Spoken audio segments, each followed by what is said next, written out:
Chapter 4, read by Miss Daley. Doctors. Where do I start? Doctors really don't get me. Mom's a nurse, so I guess she speaks their language, but they sure don't know how to talk to me. I've seen dozens of doctors in my life who all try to analyze me and figure me out. None of them can fix me, so I usually ignore them and act like the retarded person they think I am. I pace on a blank look, focus on one wall, and pretend their questions are too hard for me to understand. It's sort of what they expect anyway. When I turned 5, it was time to think about enrolling me in school. So my mother took me to a doctor whose job it was to figure out how smart I was. She wheeled me in, locked the brake so my wheelchair would not roll, and made sure the lap strap was fastened. When my seatbelt comes undone, and it does every once in a while, I slide out of that wheelchair like a piece of wet spaghetti. The specialist was a very large man. The bottom button of his shirt had come undone, and his stomach poked through above his belt. Gross. "My name is Dr. Hughley," he said in a booming voice. For real, I couldn't make this stuff up. "We're going to play a game today, okay? I'll ask you some questions, and you get to play with the toys here. Won't that be fun?" I knew it would be a long, long hour. He brought out a stack of well-used, hopefully not lead-tainted, wood blocks, then leaned in so close to me I could see the pores in his face. Gross! "Can you stack these in order according to size?" he said loudly and slowly, as if I were hard of hearing and really stupid. But who was being stupid? Didn't he know I couldn't grab the blocks? Of course, I knew which blocks was bigger than the other, but I couldn't stack them if he paid me money. So I just took my arm and swept them all to the floor. They fell with a wooden clatter. I tried not to laugh as he picked them up. He breathed really hard as he reached for them. Next, he held up glossy 8x10 cards with different colors painted on each one. "Tell me when you see the color blue, Melody," he said in that voice that told me he thought this was all a waste of time. When the blue card showed up, I pointed to it and made a noise. "Blah," I said. "Marvelous, stupendous, tremendous," he shouted. He praised me like I had just passed the test to get into college. If I could have rolled my eyes, I would have. Then he showed me green, so I kicked and made a noise, but my mouth couldn't make the G sound. The doctor looked disappointed. He scribbled something on his clipboard, pulled out another stack of cards, and then said loudly, "I'm going to ask you some questions now, Melody. These might be hard, but do your best, okay?" I just looked at him and waited while he placed the first set of cards in front of me. "Number 1. Which one of these is not like the others?" Did he get this stuff from Sesame Street? He showed me pictures of a tomato, a cherry, a round red balloon, and a banana. I know he was probably looking for the balloon as the answer, but that just seemed too easy. So I pointed to the banana because the first three were round and red, and the banana was not. Dr. Hughley sighed and scribbled more notes. "Number 2, he said. He showed me 4 more cards. This time there were pictures of a cow, a whale, a camel, and an elephant. "Which animal gives birth to a calf?" Now, I watch Animal Planet all the time. I know for a fact that all the animals he had pictured there had babies called a calf.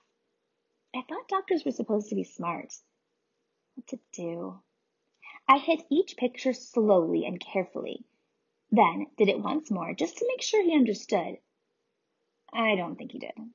I heard him mumble, "cow," as he wrote more notes. It was clear he was giving up on me. I noticed a copy of Goodnight Moon on his bookshelf. I think it was written in Spanish. It was called Buenos noches, Luna. That would have been fun to look at, but I had no way of telling him I'd like to see the book. After watching Sesame Street and Dora the Explorer a million times, and sitting for hours watching the Spanish channels, I could understand quite a bit of Spanish if it was spoken slowly enough, and at least enough words to read the title of that book. He never thought to ask me about that, of course. I knew the words and melodies of hundreds of songs, a symphony exploding inside my head with no one to hear it but me. But he never asked me about music. I knew all the colors and the shapes and animals that children my age were supposed to know, plus lots more. In my head, I could count to 1,000, forward and backward. I could identify hundreds of words on sight. But all that was stuck inside. Dr. Hughley even thought he had been to college for like 1,000,000 years, would never be smart enough to see inside of me. So I put on my handicapped face and took my mind back to last summer when Mom and I went to the zoo. I really liked the elephants, but talk about stink. Actually, Dr. Hughley sort of reminded me of one of them, but my mom and the doctor had no idea why I was smiling as we rolled into the waiting room while he wrote up his evaluation of me. It didn't take long. I'm always amazed at how adults assume I can't hear. They talk about me as if I'm invisible, figuring I'm too retarded to understand their conversation. I learned quite a bit this way. But this conversation was really awful. He didn't even try to soften the news for my mom, who I'm sure felt like she got hit by a truck. He began by clearing his throat. Mrs. Brooks, he then said, it is my opinion that Melody is severely brain damaged and profoundly retarded. Whoa! Even though I was only 5, I had watched enough Easter Seals telethons to know this was bad, really bad. I felt a thud in my gut. My mom gasped. Then she said nothing for a full minute. Finally, she took a deep breath and protested quietly. But I know she's bright. I can see it in her eyes. You love her. It's only normal to have wishful thinking, Dr. Hughley told her gently. No, she has a spark. More than that, a flame of real intelligence. I just know it, my mother insisted, sounding a little stronger. It takes time to accept the limitations of a beloved child. She has cerebral palsy, Mrs. Brooks. I know the name of her condition, doctor, my mother said with ice in her voice. But a person is so much more than the name of a diagnosis on a chart. Good try, Mom, I was thinking. But already her voice was losing its edge, melting into the mushiness of helplessness. She laughs at jokes, my mother told him, the ice in her voice replaced by desperation. Right at the punchline. Mom's voice faded. What she was saying sounded ridiculous, even to me. But I could see she couldn't find the words to explain her gut feeling that I had some smart stuck in here. Dr. Hughley looked from me to her, from her to me. He shook his head, then said, You're lucky she has the ability to smile and laugh. But Melody will never be able to walk on her own or speak a single sentence. She will never be able to feed herself, take care of her own personal needs, or understand anything more than simple instructions. Once you accept that reality, you can deal with the future. Well, that was just plain mean. My mom hardly ever cries, but she did that day. She cried and cried and cried. But Dr. Hughley had to give her a whole box of tissues. Both of them ignored me while she sobbed, and he tried to find nice words to say to her, make her feel better. He didn't do a very good job.